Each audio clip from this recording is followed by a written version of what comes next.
দৃশ্য অদৃশ্যের অনেক ক্ষতি আছে, এগুলো এখনকার সায়েন্স বিশ্বাস করে না।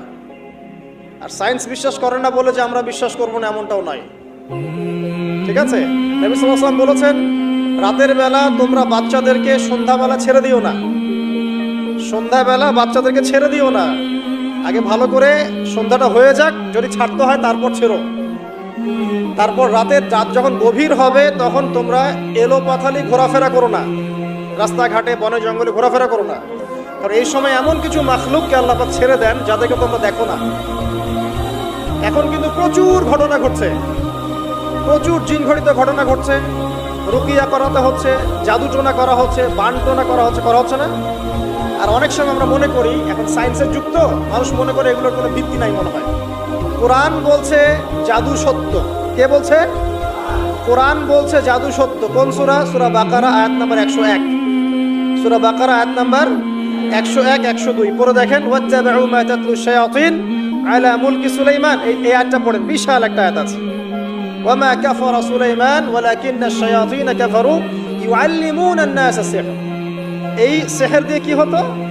মা ইউফাররিকুনা বিহি বাইনাল মারই ওয়া যাওজি। সুলাইমান আলাইহিস সালামের সময় এই জাদুবিদ্যার প্রচলন ছড়িয়ে পড়ে। এই জাদু মানুষ শিখে কি করছিল? নারী পুরুষের মাঝখানে, স্বামী স্ত্রীর মাঝখানে বিভেদ সৃষ্টি করছিল। এখন দেখেন না, পরিবারের স্বামী স্ত্রীর বন্ধন ভেঙে যায় না? খুব ভালো সম্পর্ক, হঠাৎ করে সম্পর্ক খারাপ, কেউ কাউকে দেখতে পারে না, এমন হচ্ছে না? এই জাদুবিদ্যা সত্য। এবং এখনকার অনেক ভণ্ড যে কবিরাজগুলো বের হয়েছে, এরা জিনকে তাবে করে নিয়ে এই জিনদের মধ্য দিয়ে মানুষের মধ্যে জাদু ছড়িয়ে দিয়েছে, এবং এর ফলশ্রুতিতে বহু পরিবার ধ্বংস হয়ে যাচ্ছে। এই জাদুবিদ্যা সত্য। আরো একটা জিনিস সত্য, নবী সাল্লাল্লাহু আলাইহি ওয়াসাল্লাম বলেছেন, ইন্না আইনাল হক, চোখের নজর সত্য। নবী করিম সাল্লাল্লাহু আলাইহি ওয়াসাল্লাম বলেছেন চোখের বদনজর সত্য। যে আমরা বলি ফেসবুকে এত বেশি ছবি দিয়েন না ভাই, ছবি তুলেন না, ছবি তুলেন না, বারবার যে বলে নিষেধ করি, কারণ কি জানেন? একটাই কারণ, বিকজ চোখ লাগাটা সত্য। কথা বুঝতে পারেন নাই? কিন্তু এটা সত্য, কারণ নবী করিম সাল্লাল্লাহু আলাইহি ওয়াসাল্লাম যা বলেছেন, সাদাকাল্লাহু ওয়া সাদাকা রাসূলুহুল কারীম। নবী যা বলেছেন, আল্লাহ যা বলেছেন, চিরায়ত সত্য, এর বাইরে কোনো সত্য আছে? আচ্ছা দেখেন, আমি বললাম যে জাদুবিদ্যা সত্য। এই জাদুবিদ্যার চর্চা মানুষ করে, এখনো করে, এবং এই জাদু দিয়ে মানুষের ক্ষতি করার জন্য জিনের প্রয়োজন হয়, দুষ্ট জিন। এই জিনগুলোকে মানুষ তাবে করে মানুষের ক্ষতি করার চেষ্টা করে। দেখবেন এখন গ্রামে গঞ্জে শহরে সব জায়গায় ছড়িয়ে পড়েছে না? দেখবেন, খুব সতর্ক থাকবেন। আমি পরে সলিউশন বলছি আপনাদেরকে। আরেকটা বলেছি, নবী সাল্লাল্লাহু আলাইহি ওয়াসাল্লাম বলেছেন চোখের বদনজর এমন সত্য যে একটা উটকে এই রান্নার ডেকচির মধ্যে ঢুকায় ফেলতে পারে। একজন সাহাবী গোসল করছিলেন, গোসল, এটা হাদিসে সহিহ, আলেম ওলামা যারা আছেন তারা জানেন যে এই হাদিসে সহিহ। একজন সাহাবী গোসল করছেন, তার গায়ের চামড়াটা খুব সুন্দর ছিল, একদম স্কিনটা অনেক সুন্দর থাকে না এমন কিছু মানুষ? আচ্ছা, এখন আরেকজন সাহাবী এই গোসল দেখছেন দূর থেকে, দেখে বলছেন যে কি চমৎকার তার শরীরের রংটা, যেন কুমারী নারীর মতো, অনেকটা এমন একটা কথা তিনি বলেছিলেন। সাথে সাথে এই সাহাবী অজ্ঞান হয়ে পড়ে গেছে। কোন সাহাবী? যিনি গোসল করছিলেন। এটার আপনি কোনো ব্যাখ্যা দিতে পারবেন না তো, এখানে কোনো সায়েন্স দিয়ে বা মেডিকেল সায়েন্স আপনি কোনো ব্যাখ্যা করতে পারবেন না। একটা ব্যাখ্যা দিতে পারেন, কিন্তু কেন সেটা হলো সেটা আপনি অ্যান্সার খুঁজে পাবেন না। তো নবী সাল্লাল্লাহু আলাইহি ওয়াসাল্লামের কাছে নিয়ে যাওয়া হলো তাকে। তিনি বললেন যে এই ব্যক্তির ব্যাপারে কি কেউ ভালো মন্দ কিছু বলেছিল? তখন একজন সাহাবী বলেন, হ্যাঁ, অমুকে বলেছে এর স্কিনটা অনেক সুন্দর, ওকে ডেকে নিয়ে আসুন। ওকে ডেকে আনা হলো। ডেকে আনার পর নবীজি তাকে অনেক শাসালেন, তোমরা তোমাদের ভাইদেরকে কি মেরে ফেলতে চাও? মানে এই সাহাবী তো অবাক, আমি আবার কখন মারতে চাইলাম ইয়া রাসূলুল্লাহ? আমি তো মারতে চাই নাই, আমি তো খালি বলেছি যে তার গায়ের রংটা অনেক সুন্দর। তখন তিনি বললেন, কেন তুমি সুবহানাল্লাহ বললে না, কেন তুমি মাশাআল্লাহ বললে? যখন মাশাআল্লাহ বলবেন, সুবহানাল্লাহ বলবেন, নজরটা লাগবে না। আর যখন আপনি মাশাআল্লাহ বলবেন না, সুবহানাল্লাহ বলবেন না, দেখবেন নজর লেগে গেছে। আপনি বিশ্বাস করেন ব্যবসা খুব ভালো চলছে, মানুষ বললো যে বাহ, তোর তো ব্যবসা হেভি, লালে লাল শাহজালাল, ঠিক আছে, দেখবেন আপনার কেনা বেচা বন্ধ হয়ে গেছে। এরকম হবে, আমার কথাটা বিশ্বাস করেন। এটা কিন্তু সায়েন্স প্রমাণ করতে পারবে না, আল্লাহ এবং তার রাসূল বলেছেন, তার উপরে কোনো সত্য নেই। আছে সূরা কাহফ 29 নম্বর আয়াত পড়ে দেখেন, আল্লাহ পাক বলছেন, ওয়াকুলিল হাক্কু মির রাব্বিকুম, সত্য সেটাই যা তোমার রবের পক্ষ থেকে আসে। ফামান শাআ ফালইউমিন, যার ইচ্ছা হয় বিশ্বাস করুক, ওয়া মান শাআ ফালইয়াকফুর, যার ইচ্ছা হয় সে অস্বীকার করুক। এই কারণে আমরা বলি ফেসবুকে এত বেশি ছবি দেওয়া, এই আই ওয়াশ করা, এই যে শোডাউন করা, হ্যাঁ, ইসলামে কিছু কাজ করলেন, একদম মানুষকে না দেখাইতে পারলে ঘুম হচ্ছে না, এগুলো বন্ধ করেন, এগুলো বন্ধ করে দেন আল্লাহর ওয়াস্তে। অফলাইনে কাজ করেন, নিজেকে গোপন করার চেষ্টা করেন। যত বেশি মানুষের কাছে নিজেকে এক্সপোজ করবেন, কাজের বরকত কমে যাবে, কাজের বরকত কমে যাবে, চোখ লাগবে, নজর লাগবে। এবং চোখ লাগা বদ নজরে বহু আলেম আস্তে আস্তে মাঠ থেকে মাইনাস হয়ে গেছে না, যায় নাই? এখন কি আলেমদের সংখ্যা বেশি না কম? যত দিন যাবে আলেমের সংখ্যা আরো কমে যাবে। নবীজি বলেছেন আলেমদের সংখ্যা কমতে থাকবে, মানুষ জাহেলদেরকে আলেম বানিয়ে নেবে। তো প্রিয় ভাইরা, জাদুবিদ্যা সত্য, চোখের বদনজর সত্য, রাতের এই অনিষ্টগুলো সত্য, রাতের বেলা অনেক ক্ষতি আছে। এই জন্য নবীজি বলছেন বাচ্চাদেরকে বাইরে বের করো না, এবং তোমরাও রাত যখন গভীর হবে তখন এদিক ওদিক ঘোরাফেরা করো না। দেখবেন রাত যত গভীর হয় আমাদের শহরগুলো তত জীবিত হয়, তাই না? তাই না? রাত যত গভীর হচ্ছে শহর তত জীবিত হয়। চায়ের দোকানে আড্ডা বেশি, ওই সিনেমা দেখছে, টিভি দেখছে, ক্যারাম খেলছে, লুডু খেলছে। ঘুম নাই। ঘুম কখন? ফজরের আগে আগে। ফজরের নামাজ কিন্তু নাই, ফজরের ঠিক আগে আগে আবার ওই যে জোহরের নামাজের সময় উঠতেছে। এখন আমাকে বলেন, এরকম জেনারেশনকে দিয়ে কি আসলে ইসলামের কোনো খেদমত হবে? আচ্ছা, নবীজি রাতের বেলা আর্লি ঘুমাতেন। আল্লাহ পাক আমাদের সবাইকে তাড়াতাড়ি ঘুমানোর তৌফিক দান করুন। হ্যাঁ, আপনি ইলম চর্চা করলে রাত জেগে থাকতে পারেন। আপনি যদি জ্ঞান চর্চা করেন রাত জাগতে পারেন। আপনি কোনো গবেষণা করছেন, নামাজ পড়ছেন বা কোরআন হিফজ করছেন, আপনি রাতের আর্লি উঠবেন, এটা আলাদা বিষয়। তো কমনভাবে আমাদের এই যে ফেসবুক, ইউটিউবিং ইত্যাদিতে আমরা লিপ্ত থাকি, সারা রাতটা কাটাই আড্ডাবাজি করে, এগুলো বন্ধ করতে হবে।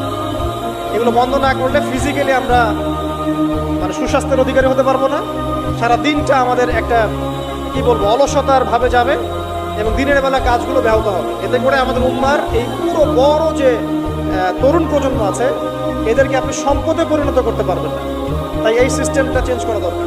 নবীজি রাতের বেলা এই সূরা বাকারার শেষে 3টা আয়াত তেলাওয়াত করতেন। আমরা করবো ইনশাআল্লাহ। আরেকটা আমল বলে দেই, নবী করিম সাল্লাল্লাহু আলাইহি ওয়াসাল্লাম রাতের বেলা সূরা মুলক তেলাওয়াত করতেন। কোন সূরা? এটা কোন সূরা? তাবারাকাল্লাযী বিয়াদিহিল মুলক। কয়টা আয়াত আছে? 30টা আয়াত আছে। নবীজি বলেছেন সাল্লাল্লাহু আলাইহি ওয়াসাল্লাম, এই সূরা আপনাকে কবরের আযাব থেকে বাঁচাবে ইনশাআল্লাহ। কবরের আযাব থেকে তো ভাই বাঁচা খুব সহজ নাকি? আমাদের মধ্যে এমন কেউ নাই, শোনেন, আমাদের মধ্যে এমন কেউ নাই, আলেম জালেম, মুফতি মুহাদ্দিস, রাজনৈতিক নেতা, পলিটিশিয়ান, বিরোধী দল, তারপরে যে সরকার দল, যে আছে না কেন, কবরের শাস্তি ফেস করবেন এমন একটা মানুষ নাই, কেউ নাই পৃথিবীতে। এই যে আপনি দেখছেন ওই যে কি ইসরায়েলের প্রধানমন্ত্রী, ওই রাশিয়ার প্রধানমন্ত্রী, ওই চায়নার সভ্যতা, পশ্চিমা সভ্যতা, এমন কেউ নাই পৃথিবীতে এখন যাকে কবরের শাস্তি ভোগ করতে হবে না। আছে? আর সাথে যাবে না, গার্লফ্রেন্ড যাবে না, বাপ মা ভাই বোন সবাই যাবে না। একজন ব্যক্তি সুদ খাচ্ছে, জিজ্ঞাসা করে দেখেন কেন খায়, বলবে তার সন্তানের জন্য খায়, তার বউয়ের জন্য খায়, তার মা বাবাকে দেখতে হবে তাই খায়, তাই না? একজন ব্যক্তি ঘুষ খায়, বলবে আমার পরিবারের জন্য খাই। একজন দুর্নীতি করছে, পুকুর চুরি করছে, বলবে দুর্নীতি করছে আমার পরিবারের জন্য খাই, পরিবার ভালো থাকবে। সবার একই এক্সকিউজ, যে পরিবার যেন ভালো থাকে, আমার সন্তানরা যেন ভালো থাকে, আগামী প্রজন্মের জন্য কিছু রেখে যেতে পারি, তাই না? এরকম একটা মানুষও কি আপনার সাথে কবরে যাবে? আর এই বোকা মানুষ কেন বোঝে না যে আপনার কবরে আপনাকেই যেতে হবে? তাহলে আপনি কি কারণে, অন্যের কারণে নিজের পরকাল নষ্ট করছেন? অন্যের সুখের জন্য আপনি আপনার পরকাল নষ্ট করছেন। সুদ খাচ্ছেন, দিব্যি মায়ের সাথে জেনা করছেন। আপনাদের এলাকায় নাকি সুদের সমস্যা অনেক বেশি। কয়েকটা হাদিস বলে দেই, আমি ওদেরকে আক্রমণ করতে আসি নাই, আমি শুধু তাদেরকে 3টা হাদিস শোনাতে এসেছি। 1 নম্বর হাদিস শোনেন। আল্লাহর নবী মুহাম্মদ সাল্লাল্লাহু আলাইহি ওয়াসাল্লাম বলেছেন, সুদের পাপের 73টা শাখা আছে। কয়টা? কোন হাদিসে 70টাও আছে, কোন হাদিসে 73টা আছে। বলছেন যে সবচেয়ে নিচের শাখাটা হচ্ছে, সুদের পাপের সবচেয়ে নিচের শাখা হচ্ছে যে যেন কোনো ব্যক্তি তার মাকে রেপ করলো, তার মাকে ধর্ষণ করলো। 1 দিরহাম যে ব্যক্তি সুদ খায়, সহিহ বুখারীতে আরেকটা হাদিস এসেছে, সে যেন 36টা মেয়েকে ধর্ষণ করে। নবীজি বলেছেন, 1টা দিরহাম যে ব্যক্তি সুদ খায়, দিরহাম মানে কি? রৌপ্য মুদ্রা। এটা এখন দেখতে পারবেন না, জাদুঘরে আছে। এখন দেখবেন সব বিকাশ, রকেট, ইলেকট্রনিক মানি। এখন দেখবেন কাগজের মানি সব। এক সময় ছিল দিরহাম, কি ছিল? ওই যে বিখ্যাত একজন খলিফা ছিলেন হারুনুর রশিদ, নাম শুনেছেন? বলা হয় যে হারুনুর রশিদ আব্বাসীয় খলিফাদের সময় ছিলেন উনি। বলা হয় যে উনি প্রতিদিন 1000 দিরহাম মানুষকে দান করতেন আর দৈনিক 100 রাকাত নফল নামাজ পড়তেন। ওই যে দিরহাম মানে একটা রৌপ্য মুদ্রা, তো 1 দিরহাম যে ব্যক্তি সুদ খায় বলা হচ্ছে যে সে ব্যক্তি যেন 36টা মেয়েকে ধর্ষণ করলো বা 36 বার জেনা করলো। আরেকটা হাদিসে এসেছে, এটা কোরআনেও আছে, হাদিসে তো আছেই, কোরআনেও আছে। কি সেটা? আল্লাহ পাক বলছেন, ইয়া আইয়ুহাল্লাযীনা আমানু, হে মুমিনগণ, ইত্তাকুল্লাহ, তোমরা আল্লাহকে ভয় করো, ওয়া দারু মা বাকিয়া মিনার রিবা, সুদের অবশিষ্ট যে টাকা পয়সাগুলো আছে, চক্রবৃদ্ধি হারে যে সুদ খাচ্ছ, ছেড়ে দাও। কারণ ওয়াইল্লাম তাফআলু, যদি তোমরা এটা না করো তাহলে ফাযানু বিহারবিন মিনাল্লাহি ওয়া রাসূলিহি, তাহলে আল্লাহ এবং তার রাসূলের সাথে যুদ্ধের ঘোষণা শুনে রাখো। এই যে সুদের পাপের সবচেয়ে উঁচু শাখাটা হচ্ছে এটা, সবচেয়ে উঁচু শাখা হচ্ছে যে ব্যক্তি সুদ খাচ্ছে, যে দিচ্ছে, যে লিখে রাখছে এবং যে সাক্ষী থাকছে, 4 জনকে নবীজি বলেছেন সমান পাপী। সমান পাপী মানে এরা সর্বোচ্চ লেভেলে পাপ করছে, আল্লাহ এবং তার রাসূলের সাথে যুদ্ধ করছে, আর সর্বনিম্ন পাপ হচ্ছে এরা মায়ের সাথে জেনা করছে, এবং প্রতি দিরহামে এরা 36 বার করে ধর্ষণের পাপ লেখা হচ্ছে। এখন আমি বলি, একটা ব্যক্তি যদি আপনাদের এলাকায় পাওয়া যায়, একজন ব্যক্তি বা একজন ছেলে হোক আর মেয়ে হোক, একটা ব্যক্তি পাওয়া যায় যে ব্যক্তি নিয়মিত জেনা করে, আপনি তাকে কিভাবে ট্রিট করবেন? আপনি কি তাকে সম্মান করবেন? তাকে সালাম দিবেন? তার বাসায় গিয়ে খাবেন? সে যদি আপনাকে দাওয়াত করে খাওয়ায়, খাবেন? একটা মেয়ে যদি একবার জেনা করে, আপনি তার সাথে এরকম করবেন?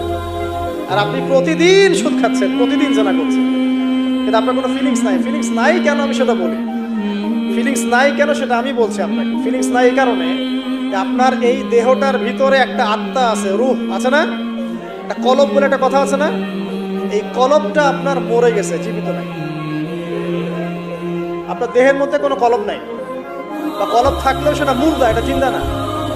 এটা জিন্দা হবে কোথায়? আল্লাহওয়ালা মানুষের কাছে যান, গিয়ে দেখবেন তিনি আপনাকে মৌতের কথা স্মরণ করাবে, কোরআন ধরায় দিবে, জিকির ধরায় দিবে, নামাজ ধরায় দিবে। আস্তে আস্তে দেখবেন আপনার কলবটা আবার জিন্দা হবে। এই মৃত কলব নিয়ে আপনাকে নসিহত করে আমারও কোনো লাভ নাই। আমি যে নসিহত করছি আসলে কোনো লাভ নাই, কারণ আপনার কলবটা মৃত। আগে কলবটা জিন্দা করতে হবে।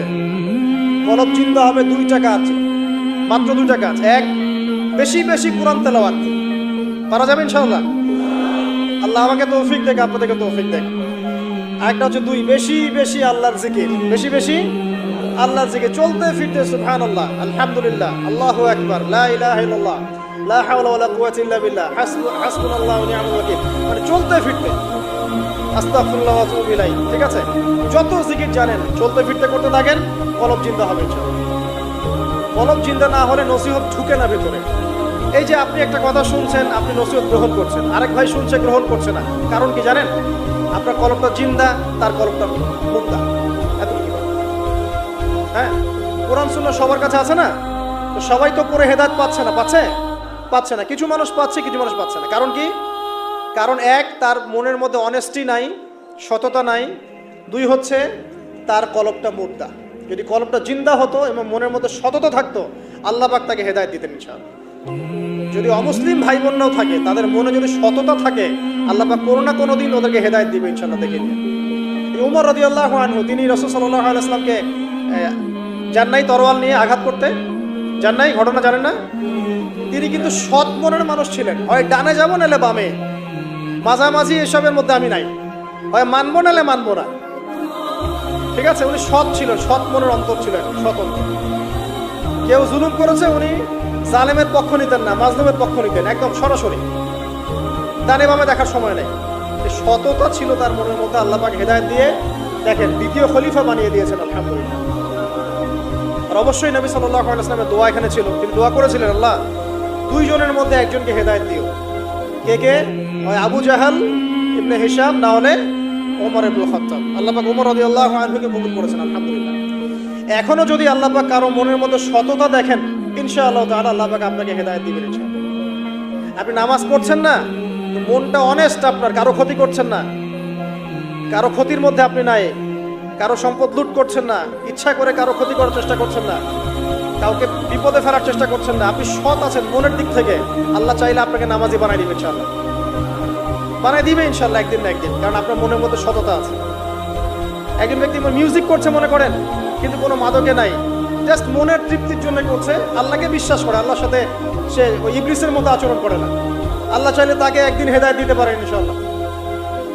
একজন মাদক খাচ্ছে, মনে করেন সে মাদক খাচ্ছে মনের কষ্টে, হতাশা, চাকরি বাকরি পায় না, পরিবার থেকে চাপ, গার্লফ্রেন্ড ছেড়ে চলে গেছে, এখন মদ খাওয়া শুরু করছে। ও মনে করছে এখানে গেলে শান্তি পাবে, কিন্তু আল্লাহ বলে একজন আছে, সে বিশ্বাস করে, নামাজ মানে, কোরআন মানে, কেবলা মানে, নবীকেও মানে, কিন্তু সে জানে যে আমি একটা পাপ করছি, তার মনটা সৎ। আল্লাহ চাইলে ওই ব্যক্তিকে তো অবশ্য সুযোগ দিতে পারেন ইনশাআল্লাহ। কাকে দিবেন না জানেন? এই যে এখনকার বুদ্ধি বিক্রেতাগুলোকে নাও দিতে পারে। কথা বুঝতে পারেন নাই? যারা জানে যে কোরআন সত্য, যারা জানে যে হাদিস সত্য, যারা জানে ইসলামী চূড়ান্ত ধর্ম, যারা জানে সত্য মিথ্যার চূড়ান্ত মানদণ্ড আল্লাহর ওহী, তারপরেও দুনিয়ার স্বার্থে, পলিটিক্যাল স্বার্থে, সমাজের স্বার্থে সে ইসলামের বিরোধিতা করছে, আল্লাহ পাক এদেরকে হেদায়েত দিবেন না। এত সহজ না, মনটা সৎ হতে হয় আগে। যারা জানে যে কোরআন সুন্নাহ একদম সত্য, চিরায়ত সত্য, তারপরেও এর বিরোধিতা করছে, আল্লাহ পাক আবা ওয়াস্তাকবার, এদেরকে হেদায়েত দেন না। আল্লাহ পাক বলেছেন কোরআনে যে সবাইকে আমি হেদায়েত দিব না, সবাইকে দিব না, বরং বেশিরভাগকেই দিব না। কলিলুম মিন ইবাদিয়াশ শাকুর, আমার শুকরগুজার বান্দা হবে খুবই অল্প, খুবই অল্প। আবার এই উম্মতের মধ্যে আবার ৭৩ দল, তার মধ্যে এক দল জান্নাতে যাচ্ছে, তাই না? মান আলাইহি ওয়া আসহাবি, আমি যার উপরে আছি, আমার সাহাবীরা যার উপরে আছে। আল্লাহ পাক আমাদের সবাইকে একটা সৎ হৃদয়ে লালন করার তৌফিক দান করুন। যেটা জানি না হয়তো আমল করতে পারছি না, জেনেছি কোরআনে আছে, জেনেছি হাদিসে আছে, জেনেছি এটা ইসলাম, মানবো ইনশাআল্লাহ। এটা আমার বুঝে আসুক বা না আসুক, আমি বুঝে আসুক বা না আসুক। আর জানছি এটা অন্যায়, এটা অশ্লীলতা, এটা পাপাচার, এটা নাজায়েজ, কোরআন সুন্নাহর মানদণ্ডে এটা চলে না, বাস চলে না। কোরআন সুন্নাহ চলে না, আমিও মানব না, সিম্পল। আর কোরআন সুন্নাহ চলে না, কেউ যদি জোর করে মানায়, তখন কি করব? তখন হাতটা তুলবেন শেষ রাত্রে হাতটা তুলে বলবেন, আল্লাহুম্মা ইন্না নাজআলুকা ফি নুহুরিহিম ওয়া নাউযু বিকা মিন শুরুরিহিম। আল্লাহ, আমি তোমাকে এই শত্রুদের সামনে দাঁড় করায় দিলাম, তুমি এখন বুঝো। কথা বুঝতে পারেন নাই? আপনি আল্লাহকে বলবেন, আল্লাহ আমরা তোমাকে ইসলামের বিরোধী শক্তি আর মুসলিমদের মাঝখানে দাঁড় করায় দিলাম, তুমি এদের সাথে বোঝাপড়া করো। আল্লাহ, আমার ক্ষমতা নেই। আল্লাহ পাক পারবেন না? আল্লাহ দুর্বল নাকি? অথবা বলবেন, আল্লাহুম্মা কফিনিহিম বিমা শি'তা, আল্লাহ যেভাবে ইচ্ছা তুমি এদের বিরুদ্ধে আমার জন্য যথেষ্ট হয়ে যাও। এই দোয়াটা কে করছিল? কে বলতে পারবেন? সূরা বুরুজ পড়েছেন? সূরা বুরুজ একটা বালকের কথা আছে না?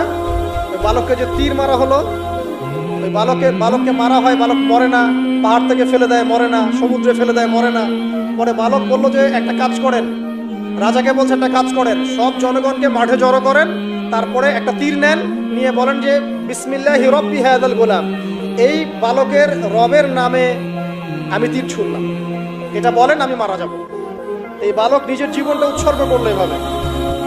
তখন ওই স্বৈরাচারী শাসক সে কি করলো? ওই তীরটা বের করে বলছে বিসমিল্লাহি রব্বি হাযাল গোলাম, বলে তীর ছুড়লো, বালকটা মারা গেল, বালকটা শহীদ হয়ে গেল।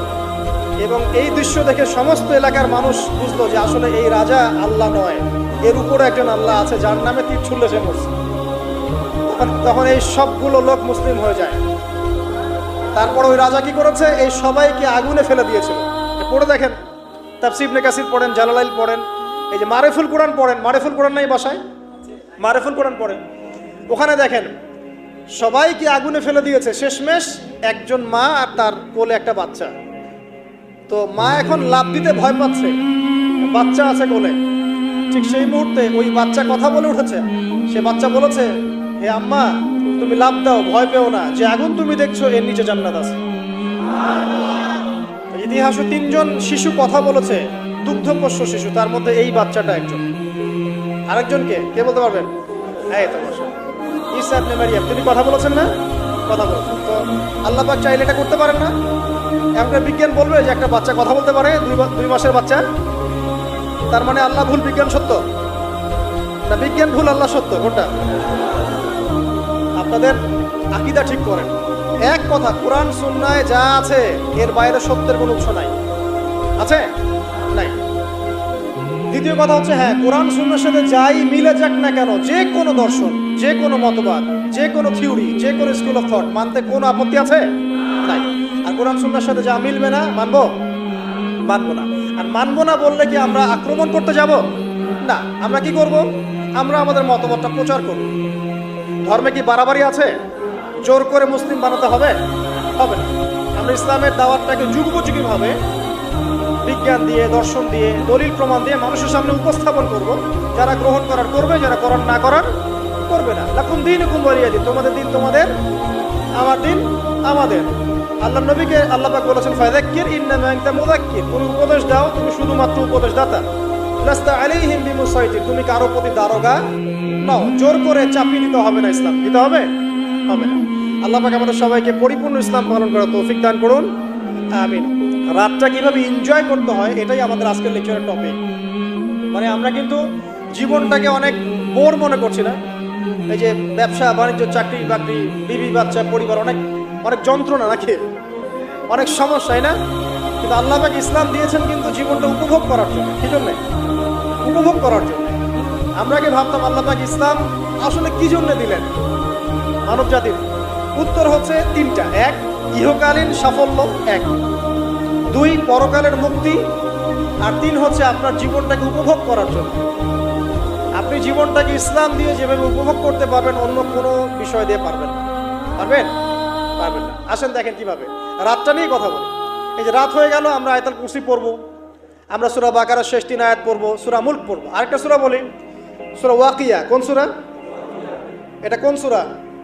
ইযা ওয়াকাআতিল ওয়াকিয়া, এই সূরাটা। এই সূরাটা যে ব্যক্তি রাতের বেলা পড়বে, একটা বর্ণনা এসেছে যে দারিদ্রতা আপনাকে স্পর্শ করবে না। এই যে সুদ খাচ্ছে কি জন্য? টাকার জন্য তো নাকি? টাকা পয়সা ধন দৌলত করবেন, এই তো আপনার উদ্দেশ্য নাকি? এই জন্যই তো মায়ের সাথে জানা করছেন, তাই তো? আল্লাহ বলছেন সূরা ওয়াকিয়া পড়েন, আপনার দারিদ্রতা দূর হয়ে যাবে। বিশ্বাস হচ্ছে না? রিজিক কার হাতে? না, রিজিক তো আমাদের হাতে। এটা মানুষ বিশ্বাস করে না। আসলে এটা মুখে বলে, মানুষ মুখে বলে রিজিক আল্লাহর হাতে। মানুষ যদি বিশ্বাস করতো রিজিক আল্লাহর হাতে, তাহলে মানুষ কেমন করে সুদ খাবে? ও মনে করছে রিজিক আমার হাতে, আমি যদি খাই সুদ তাহলে আমি গেইন করবো, যদি না খাই তাহলে আমি দারিদ্রতায় ভুগবো নাকি? যদি আমি ঘুষ নেই তাহলে আমার উন্নতি হবে অর্থনৈতিক, যদি না নেই তাহলে আমি মরে যাব, না খেয়ে মরে যাব। যদি আমি দুর্নীতি করি তাহলে আমি বাঁচবো, আমার সন্তানরা ভালো থাকবে, যদি না করি আমি দারিদ্রতায় মরে যাব। তাই তো? এই কনসেপ্ট ছাড়া কেউ এগুলা কাজ এমনি করতে পারে নাকি? নিঃসন্দেহে আমরা মনে করি যে রিজিকের মালিক আমরা, আল্লাহ নয়। শুধু মুখের মধ্যে বলি যে রিজিকের মালিক আল্লাহ। রিজিকের মালিক যদি আল্লাহ হতো তাহলে আমি হালাল পথে থাকতাম এবং তাওয়াক্কুল করতাম যে আল্লাহ আমাকে যা রিজিক দিয়েছেন তা তো আসবেই। আসবে না? আসবেই। আপনার তাকদিরে যদি লেখা থাকে যে আপনি 100 একর জমির ধান খাবেন তারপর মরবেন, আছে না লেখা? একটা দানা কম বেশি হবে? আপনি যদি আল্লাহর প্রতি তাওয়াক্কুলই করেন তাহলে আপনি হালাল পথে থাকবেন, বিশ্বাস করবেন যে আল্লাহ পাক যেটা লিখে রাখছে আমার তাকদিরে রিজিক, এর একটা দানা রেখেও আমি পৃথিবী থেকে যাব না। সিম্পল। তখন আপনার অন্য পথে যাওয়ার কোনো কারণ নাই। আর যখন আপনি বিশ্বাস করবেন না, না এটা আমার হাতে, আমি যত পরিশ্রম করব তত রিজিক বাড়বে, আমি যত ঘুষ নিব তত বাড়বে, যত সুদ খাবো তত বাড়বে, যত দুর্নীতি করবো তত বাড়বে, তখন তো রিজিকের এই পুরো দায়িত্বটা আল্লাহ পাক আপনার হাতে ছেড়ে দিবেন। আল্লাহ পাক আপনাকে কোনো বারাকা দিবেন। ইয়ামহাকুল্লাহু রিবা ওয়া ইউরবিস সাদাকা। সদকা করলে সম্পদ বৃদ্ধি পায়, আর রিবার মধ্য দিয়ে সম্পদ ধ্বংস হয়ে যায়, একদম মাটিতে মিশে যায়। কিভাবে ধ্বংস হয় সেটা এখন আলোচনা করার সুযোগ নাই, সময় নাই। আমি ইনশাল্লাহ আরেকদিন শুধু রিবা নিয়ে আলাদা আলোচনা করব। এটা সমাজের নিচু লেভেল থেকে উঁচু পর্যন্ত দরিদ্র মানুষদেরকে আরো দরিদ্র করবে আর ধনীদেরকে আরো ধনী করবে। সম্পদ এক শ্রেণীর মানুষের হাতে গিয়ে জমা হয়ে যাবে, সবার হাতে সম্পদ এভাবে সার্কুলেট করতে থাকবে না। আর যখন আপনি জাকাত ভিত্তিক অর্থনীতি চালু করবেন, সদকা করবেন, হালালে থাকবেন, ব্যবসা করবেন, তখন সম্পদ এক হাত থেকে আরেক হাতে ঘুরতে থাকবে। এটা এমনি বুঝবেন না, ইনশাআল্লাহ আরেকদিন বুঝাবো। আসেন, যে দারিদ্রতা দূর করতে চান, সচ্ছলতা চান, কয়েকটা কাজ করেন। এই যে বললাম, 1 নাম্বার সূরাতুল ওয়াকিয়া তেলাওয়াত করেন, 5 ওয়াক্ত নামাজ জামাতে পড়েন, ডেইলি কিছু সময়ের জন্য কোরআন তেলাওয়াত করেন, আর আল্লাহর কাছে রিজিক চান, জিকির বেশি বাড়ায় দেন। পারবেন না ইনশাআল্লাহ? আর একটা দোয়া শেখায় দেই ইনশাআল্লাহ। এই দোয়া করলে রিজিক তো বাড়বেই ইনশাআল্লাহ। আপনার যত ঋণ আছে ইনশাআল্লাহ আল্লাহ পাক শোধ করে দিবেন। বিশ্বাস করলেন না? দোয়া শিখাই দিচ্ছি, এই জন্য আমাকে হাদিয়া দেওয়া দরকার, স্পেশালি আমাকে এখন হাদিয়া দেওয়া দরকার। এটা গুরুত্বপূর্ণ দোয়া শিখাই দিচ্ছি। আলী রাদিয়াল্লাহু আনহু বলেছেন, কোনো ব্যক্তির যদি পাহাড়ের সমানও ঋণ থাকে, এই দোয়া যদি আমল করে, আল্লাহ পাক ওই ঋণও শোধ করে দিবে ইনশাআল্লাহ। ঋণ কেমন জানেন? ওই যে এখন মানুষ ঋণ নিচ্ছে 1 কোটি টাকা ব্যাংক থেকে, 2 কোটি টাকা ব্যাংক থেকে, হ্যাঁ, কত বছর, 10 বছরের জন্য, 20 বছরের জন্য বাড়ি করছে, তাই না? তার ধারণা এমন যে সে মারা গেলে তার ঋণটা কেউ না কেউ শোধ করে দিবে, তাই তো? আর আল্লাহর রাসূল কি বলছেন দেখেন, একজন মারা গেছেন, নবী সাল্লাল্লাহু আলাইহি ওয়াসাল্লামের সময় একজন মারা গেছেন। তো নবী করিম সাল্লাল্লাহু আলাইহি ওয়াসাল্লাম বলছেন, এই ব্যক্তির কি কোনো ঋণ আছে? একজন সাহাবী বলেন, হ্যাঁ ইয়া রাসূলুল্লাহ, তো ঋণ আছে। নবীজি বললেন, তোমরা ওর জানাজা পড়ো, আমাকে ডেকো না। তোমরা ওর জানাজা পড়ে নাও, আমি জানাজা পড়তে চাচ্ছি না। আমি এখন কেমন করে আপনাকে বুঝাবো ঋণ কত ভয়ঙ্কর জিনিস। আপনি যে ব্যাংক থেকে 3-4 কোটি টাকার লোন নিয়ে রাখছেন, লাখ লাখ টাকা লোন নিয়ে বসে আছেন, দিব্যি সুখে বসে আছেন, এমন চিন্তায় যে আপনার মৌত হবে না। আর নবী সাল্লাল্লাহু আলাইহি ওয়াসাল্লামের সময়ে একজন মারা যাচ্ছেন, তিনি বলছেন তোমরা জানাজা পড়ে নাও, আমি জানাজা পড়তে চাচ্ছি না। মানে ঋণগ্রস্ত ব্যক্তি জানাজাও তিনি পড়তেন না। তারপরে একজন এসে বললেন, ইয়া রাসূলুল্লাহ, আমি তার ঋণ শোধ করে দিব, তার যা ঋণ আছে আমি শোধ করে দিব। তখন নবী এসে জানাজা পড়লেন। তো আপনার এই কোটি কোটি টাকা ঋণ শোধ করার লোক তো রেডি আছে নাকি? আছে না?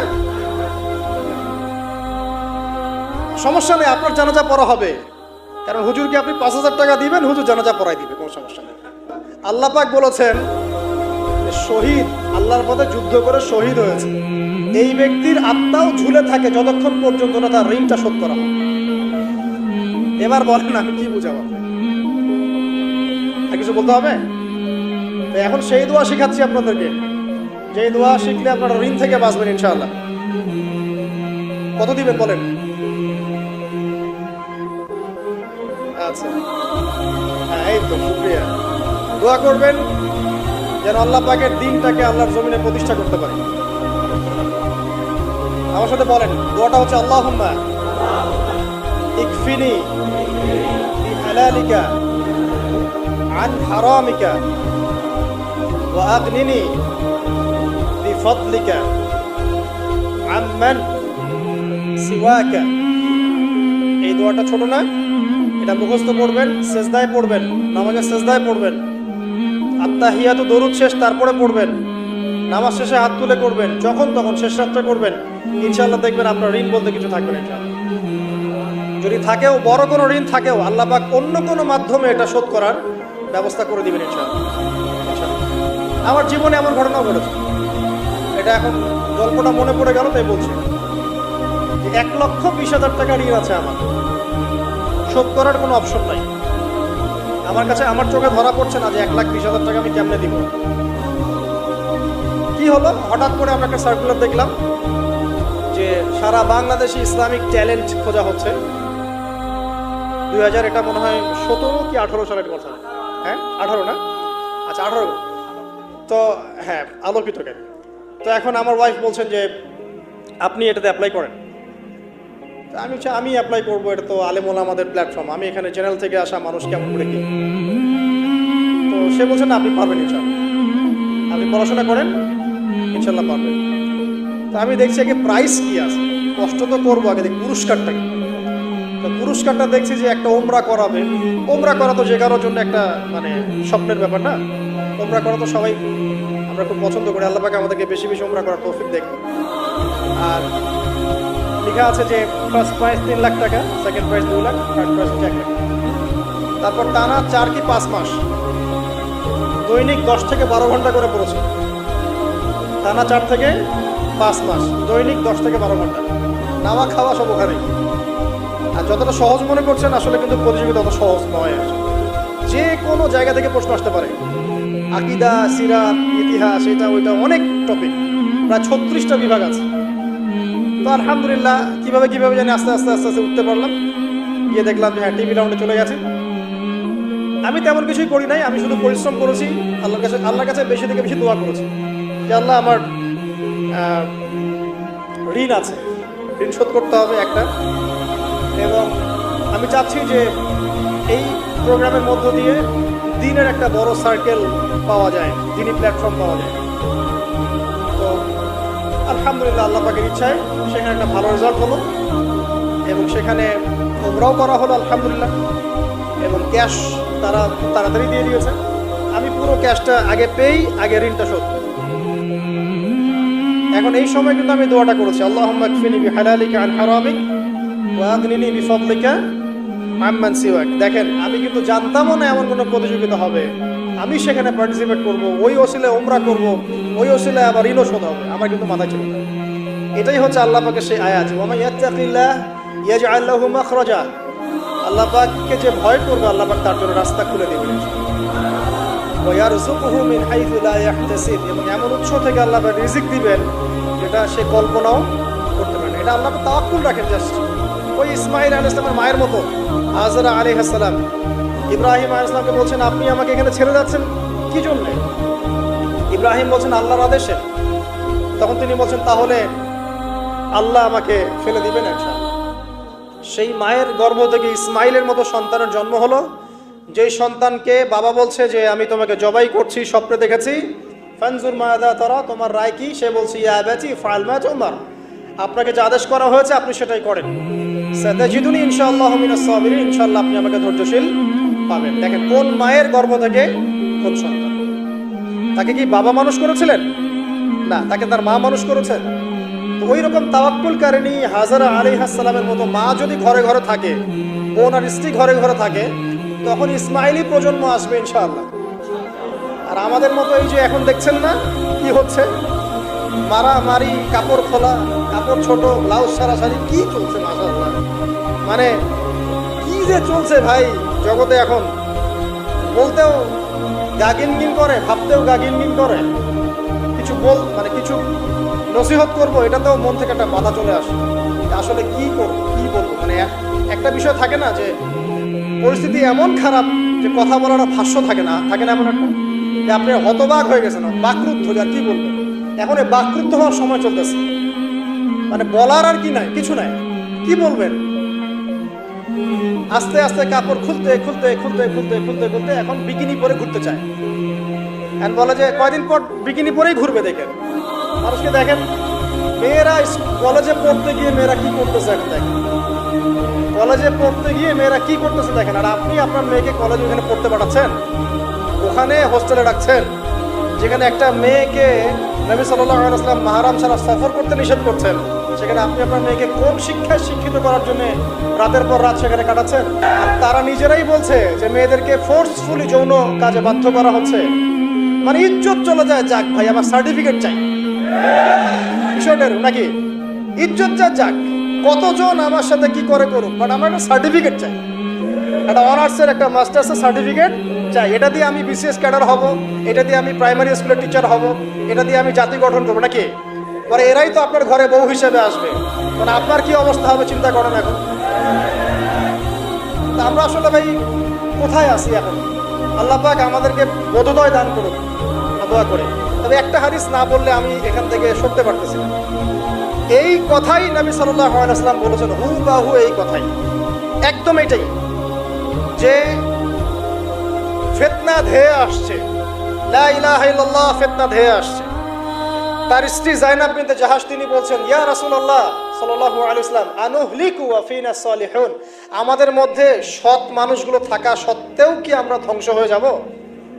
সুন্দর প্রশ্ন না? নবীজি বলছেন, নাম, তোমরা ধ্বংস হয়ে যাবে। ইদা কাসুরাতুল খাবাস, যখন এরকম নগ্নতা, বেহায়াপনা, অশ্লীলতা ছড়িয়ে পড়বে, তখন সৎ অসৎ, আলেম জালেম সব ধ্বংস হয়ে যাবে। জাতি গঠন করবেন সব ধ্বংস। আল্লাহ পাকের গজব সময়ের ব্যাপার মাত্র।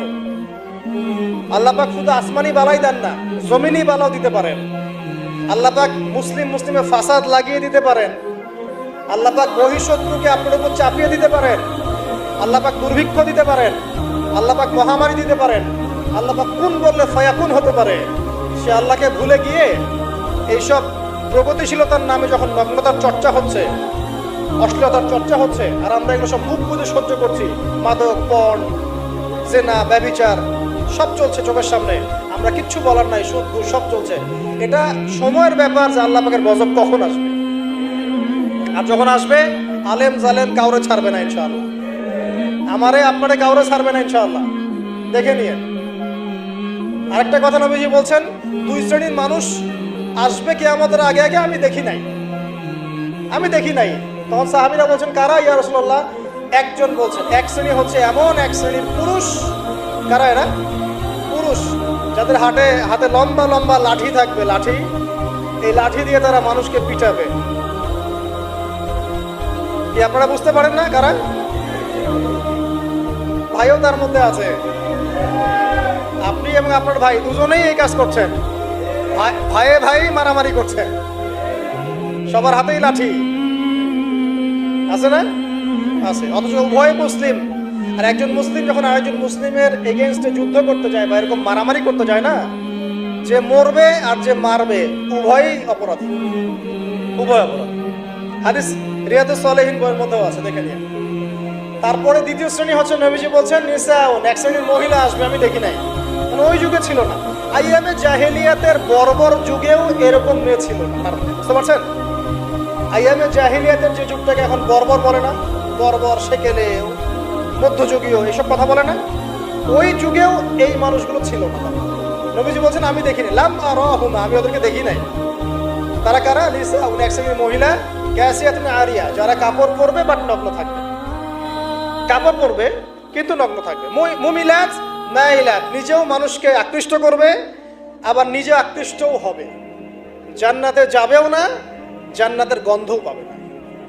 নেন এবার এখন দেখেন, একটু ভেবে দেখেন যে আমার ঘরে কি সেরকম মেয়ে আছে কিনা, আমার ঘরে সেরকম বোন আছে কিনা, আমার ঘরে তেমন ওয়াইফ আছে কিনা। এখন যদি আপনি আল্লাহ এবং তার রাসূলকে সর্বোচ্চ অগ্রাধিকার দেন, আল্লাহর ওয়াস্তে ওদেরকে ঠান্ডা মাথায় বোঝানোর চেষ্টা করেন, বোঝান যে তারা, তাদের ফাংশনটা কি, দুনিয়াতে ওদের ফাংশন কি, দুনিয়াতে মেয়েদের ফাংশনটা কি, একটা পরিবারে একটা মেয়ের ফাংশন কি, স্বামী স্ত্রীর সম্পর্কের মধ্যে মেয়ের ভূমিকা কি, স্ত্রীর ভূমিকা কি, এগুলোকে বোঝান। তবে হ্যাঁ, এক শ্রেণীকে আপনি বুঝিয়ে কুল পাবেন না। তারা কারা সেটাও হাদিস এসেছে, শেষ জামার হাদিস এটাও আছে। দাজ্জালের শেষ অনুসারী হবে এক শ্রেণীর মেয়ে, যাদেরকে তাদের মুমিন পিতা, ভাই এবং স্বামী পরিবারের মধ্যে পর্দায় রাখতে পারবে না। তারা বাঁধন ছিঁড়ে বেরিয়ে চলে যাবে, তারা অনেক আগেই চলে গেছে। তার মানে দাজ্জাল আসার সময়ের ব্যাপার মাত্র। আর যে দেশে আসবে সেই দেশটা এখন অনেক শক্তিশালী, যেদিক দিয়ে বের হবে ওইদিকে এখন দেখেন আবার ইরানের মধ্যে কি চলছে, সবকিছুই রেডি, এখন সব সময়ের ব্যাপার। পরিস্থিতি বোঝেন, পরিস্থিতি বুঝলে আমাদের করণীয় বের হয়ে আসবে।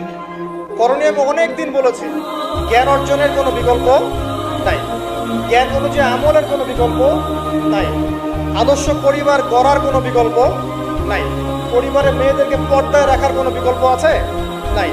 এমনকি আমাদের ছোট ছোট ছেলে মেয়ে যারা এখন জন্ম নিয়েছে, এদেরকেও ছোটবেলা থেকেই ইসলামের অনুশাসন দিতে হবে, না হলে বড় হয়ে বিগড়ে যাবে। না বিগড়াবে না, চতুর্দিকে ফিতনা, তো বিগড়ে যাবেই।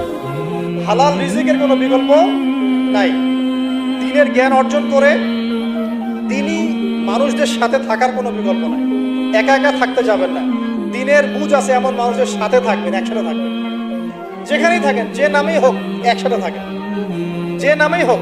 ইসলামে তো অনেক দলাদলি আছে না, আচ্ছা হোক, এটা নিয়ে এখন কথা বলার দরকার নাই, যে কোনো ব্যানারেই হোক থাকেন, অ্যাটলিস্ট আপনি ভালো মানুষদের সাথে থাকেন, এটা ভালো হবে ইনশাআল্লাহ। আল্লাহ চাইতে দেখবেন সবার মাঝে একসময় ঐক্য দিয়ে দিতে পারেন না। আর যারা ইন্টেনশনালি উম্মার ঐক্যের বিরোধী, এদেরকে আল্লাহ পাক ধ্বংস করে দিবেন সমস্যা। কারণ আল্লাহ বলে তো একজন আছেন, তিনি সব দেখেন।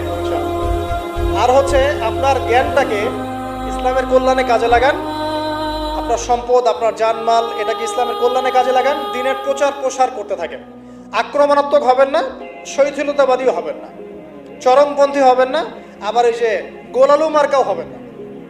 গোলালু কি মানে সব তরকারিতেই চলে, যখন দেখবে যে একটা বিষয় আসছে আস্তে করে পাশ কেটে এমন একটা বিষয় নিয়ে কথা বলা শুরু করবে যেটার সাথে এখনকার বিষয়ের কোনো সম্পর্ক নেই।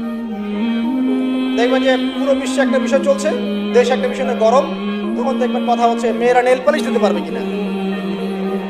আরে সুশ্রী মার্কা ইসলাম নিয়ে চলার দরকার নেই, যখন যেটা সামনে আসবে এটা ফেস করতে হবে, এবং সেটা চরম পন্থায় না, আক্রমণাত্মক ভাবে না, মানুষকে হিকমার সাথে, নসিহতের সাথে ঠান্ডা মাথায় যুক্তি প্রমাণ দিয়ে বোঝাতে হবে। এরপর যারা বুঝবে আলহামদুলিল্লাহ, যারা বুঝবে না এদের দায়িত্ব কারো হাতে? আল্লাহর হাতে। আল্লাহ পাক হয় গজবে শেষ করবেন, না হলে আল্লাহ পাক চাইলে দায়িত্ব দিতে পারে। এটা আল্লাহ পাকের এখতিয়ার। তো আসেন ভাই, এই আমলগুলোর সাথে আর কয়েকটা আমল বলে দেই। সেটা হলো রাতের বেলা অবশ্যই সূরা কাফিরুন একবার পড়বেন। কোন সূরা? এই সূরা যে ব্যক্তি একবার করে পড়বে প্রত্যেক রাতে, আল্লাহ পাক তাকে শিরকের পাপ থেকে বাঁচাবে। কোন পাপ? শিরকের পাপ। আর শিরকের পাপ সবচেয়ে মারাত্মক। যার আমল নামায় শিরকের পাপ আছে, এই আমল নামা জান্নাতে যাচ্ছে না। এটা স্পষ্ট কথা। সূরা নিসার মধ্যেও আছে, অন্য অনেক জায়গাতেই আছে যে আল্লাহ পাক সব গুনাহ মাফ করতে পারেন, শিরকের গুনাহ মাফ করবেন। তওবা করলে আল্লাহ পাক মাফ করবেন। তওবা করে আবার ইসলামের দিকে আসতে হবে। আল্লাহ পাক তৌফিক এনায়েত করুন। আমিন। শিরকের পাপ থেকে বেঁচে থাকেন।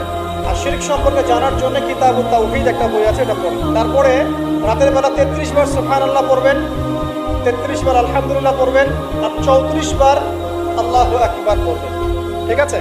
এরপরে আপনি রাতে আর্লি ঘুমিয়ে যান। যতটুকু সময় ঘুমিয়ে থাকবেন এই সময়টুকু ইনশাআল্লাহ আপনার আমল নামায় ইবাদত বলে গণ্য হবে ইনশাআল্লাহ। যদি দেখেন রাতের বেলা দুঃস্বপ্ন দেখছেন, মানে কারো গায়ে থুতু দিবেন না, থুতু ফেরার ভান করবেন, তারপরে পাশ পরিবর্তন করে ঘুমাবেন। ঠিক আছে? দুঃস্বপ্ন মানুষ দেখতে পারে, আর দুঃস্বপ্ন শয়তানের পক্ষ থেকে দেখানো হয়।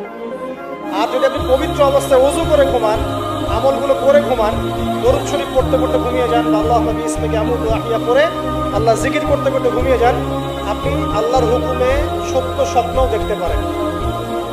এটাও হাদিসে আছে। সত্য স্বপ্ন বলে একটা বিষয় আছে। সত্য স্বপ্ন দেখেন, ভালো স্বপ্ন যেটা আপনার মনের মধ্যে আনন্দ দিচ্ছে, তাহলে আপনি প্রিয় কোনো মানুষকে বলবেন, আপনার মা, আপনার স্ত্রী বা আপনার কাছের কেউ। ঠিক আছে? আর দুঃস্বপ্ন দেখলে কাউকে বলতে যাবেন না। যদি দুঃস্বপ্ন দেখেন, উঠে 2 রাকাত নফল নামাজ পড়ে আল্লাহর কাছে দোয়া করবেন, আল্লাহ এই স্বপ্ন আমি দেখেছি, এর অনিষ্ট থেকে আল্লাহ তুমি আমাকে বাঁচাও। প্রয়োজন একটু সাদাকা করবেন। আর দান সদকা তো এখন মানুষ কমিয়ে দিয়েছে নাকি?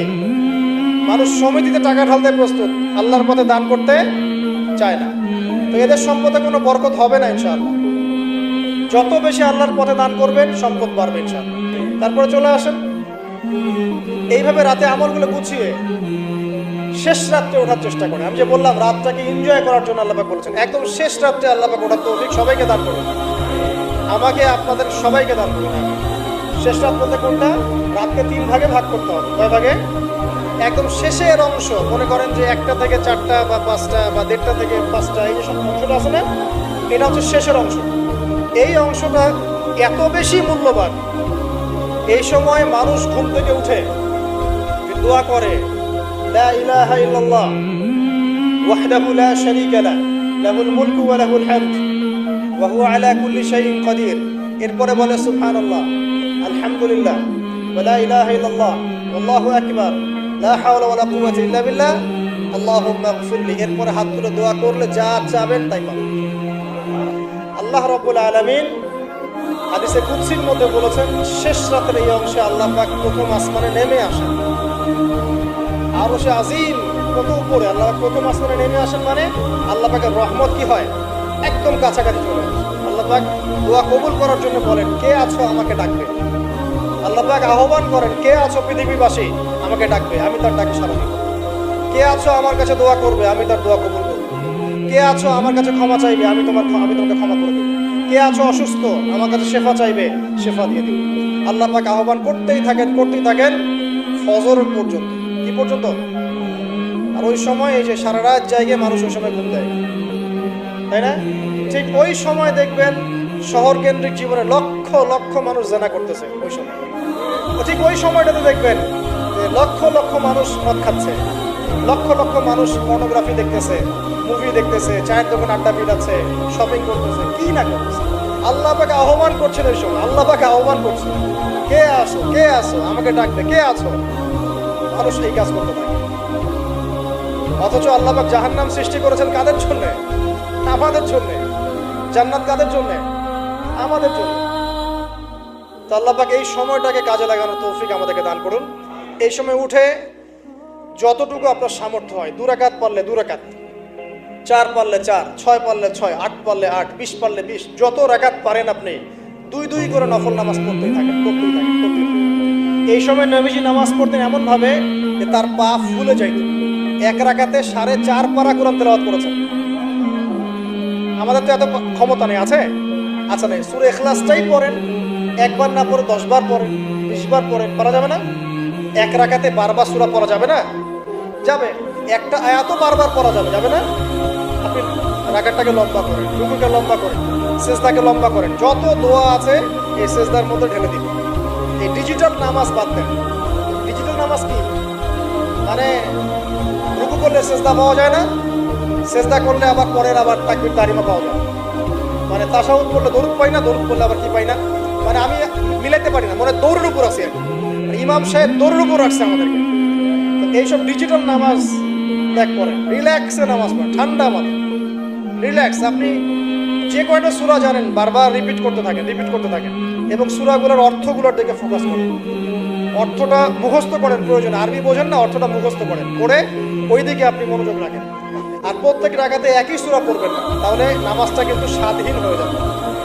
সূরা চেঞ্জ করবেন, সূরা চেঞ্জ করবেন, দেখবেন আপনার মাথাটা বিজি থাকবে, নামাজে মনোযোগ বাড়বে। এটা টিপস। আর কি করবেন? যতক্ষণ মনোযোগ আসে নাই নামাজে থাকেন। রুকু করেছেন, একটু মনে হলো মনোযোগ ডানে চলে গেছে, আবার ফিরায় নিয়ে আসেন, আবার তাসবিহ পড়তে থাকেন। 3 বারই পড়তে হবে, এটা কি লেখা আছে না? 3 বারই পড়তে হবে। আপনি চাইলে 100 বারও পড়তে পারেন, পারেন না? বাড়ান, বাড়ান, সময়টা বাড়ান, নামাজের সময় বাড়ান, তার সেজদার সময় বাড়ান। 2 সেজদার মাঝখানে দোয়া করেন, আচ্ছা আল্লাহুম্মা গফিরলি ওয়ারহামনি ওয়াহদিনি ওয়াআফিনি ওয়ারযুকনি, এগুলোর অর্থ বোঝার চেষ্টা করেন। সেজদায় কি পড়ছেন অর্থ বোঝার চেষ্টা করেন। যদি আপনি নফল নামাজ পড়েন, আপনি আরবি জানেনই না মোটেই, একটা দোয়াও জানেন না, পারলে বাংলায় দোয়া করেন, ইনশাআল্লাহ পারা যাবে না? আপনি আরবি জানেনই না, শেখার চেষ্টা করেন, শিখতে থাকেন। যতদিন শেখেন নাই কমপক্ষে অতদিন তো আপনি বাংলায় করতে পারবেন, পারবেন না? ইনশাআল্লাহ আল্লাহ পাক তৌফিক দান করুন, আমিন। ফরজ নামাজে এই কাজ করতে যায় না, আবার নফল নামাজের কথা বললাম। আচ্ছা, এত যে দোয়া নিয়ে ফিকির, হুজুরকে ডেকে এনে দোয়া করান, মায়ের জন্য দোয়া, বাপের জন্য দোয়া, কুলখানি 40টা, কত কি করেন। শেষ রাত্রে হাতটা তুলে আল্লাহর কাছে দোয়া করেন। দোয়ার আগে খালি একবার বলবেন, আগে আল্লাহর প্রশংসা করবেন, বলবেন আলহামদুলিল্লাহ, তারপরে বলবেন আল্লাহুম্মা সাল্লি আলা মুহাম্মাদ, মানে প্রথমে আল্লাহর প্রশংসা, তারপরে রাসূল সাল্লাল্লাহু আলাইহি ওয়াসাল্লামের প্রতি দরুদ, তারপরে বলবেন রব্বিক ফিরলি, আল্লাহ আমাকে মাফ করো। এরপরে আপনি আপনার দোয়া করবেন, যত দোয়া আছে, আধা ঘন্টা লাগুক, 1 ঘন্টা লাগুক, দোয়া করতেই থাকবেন, করতেই থাকবেন, করতেই থাকবেন, চোখ দিয়ে পানি না বের হওয়া পর্যন্ত চেষ্টা করতেই থাকবেন, পারবেন না? মানে আল্লাহর কাছে কবুল করায় নিবই নিব, এরকম একটা ভাব। আর এই যে সবচেয়ে বড় ওসিলা, একদিন বলে দিয়েছিলাম, আল্লাহর কাছে সবচেয়ে বড় ওসিলা দিয়ে দোয়া করবেন। অনেক ওসিলা আছে, যেমন আপনি দোয়া করতে পারেন, আল্লাহ আমি যে এতক্ষণ এই যে আমি 8-10 রাকাত নামাজ পড়লাম, আল্লাহ এই ওসিলায় তুমি আমাকে এটা দান করো। আল্লাহ আমি এই যে কোরআন তেলাওয়াত করেছি, খতম করলাম, এই ওসিলা আল্লাহ তুমি আমাকে এটা দান করো। আল্লাহ আমি গতকালকে এই যে 1000 টাকা সদকা করেছি, এই ওসিলা আল্লাহ পাক তুমি আমার বিপদ দূর করে দাও। এটা ভালো কাজ হচ্ছে ওসিলা। আর সবচেয়ে বড় ওসিলা হচ্ছে আল্লাহ পাকের তাওহীদ, লা ইলাহা ইল্লাল্লাহ। আল্লাহকে বলবেন, আল্লাহ তোমার তাওহীদের ওসিলায় তোমার কাছে আমি এইটা চাচ্ছি, ওইটা চাচ্ছি। দেখবেন ইনশাআল্লাহ আপনার রিজিক যদি হালাল হয়, ওই রিজিকে যদি সুদ না থাকে, আর ঘুষ না থাকে, আর দুর্নীতি না থাকে, ইনশাআল্লাহ আপনার দোয়া কবুল হবে।